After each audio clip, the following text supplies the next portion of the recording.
আজ আমি তোমাদের চিজি পাস্তা করে দেখাবো। দেখো, জল গরম করে নুন দিয়ে আমি পাস্তাটা ভালো করে সিদ্ধ করে নিচ্ছি, যাতে নুনটা পাস্তার মধ্যে ভালোভাবে ঢুকে যায়।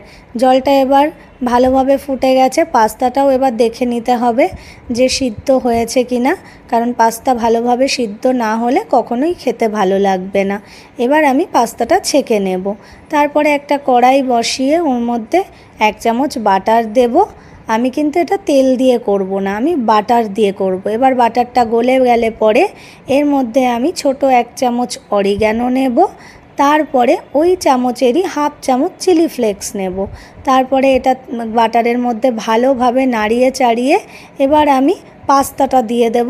দিয়ে ভালোভাবে এটাকে নাড়িয়ে নেব, যাতে প্রত্যেকটা পাস্তার গায়ে এটা লেগে যায়।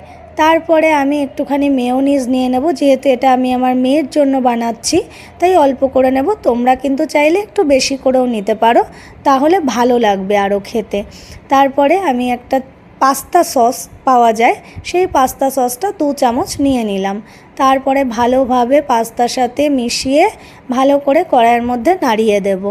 তারপরে দেখো, যখন দেখবো যে ভালোভাবে প্রত্যেকটা পাস্তার মধ্যে ভালোভাবে ঢুকে গেছে, তারপরে আমি মেডো কার্টের দুধ ব্যবহার করব।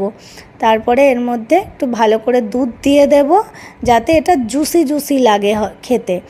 এইবারে এটা নাড়িয়ে চাড়িয়ে যতক্ষণ দুধটা না ফুটবে ততক্ষণ পর্যন্ত এটা আমি রাখবো। দেখো, দুধটা ফুটে উঠেছে। এইবারে কিন্তু আমার পাস্তা প্রায় রেডি হয়ে গেছে। পাস্তাটা আমি পাত্রে ঢেলে নেব।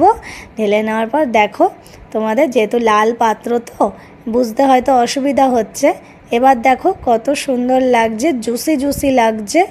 দেখো তো বাচ্চাদের কেমন লাগবে। সব সময় তো আমরা হেলদি কথা ভেবে থাকি, কিন্তু এরকমও খেতে কিন্তু ভীষণ ভালো লাগবে। একবার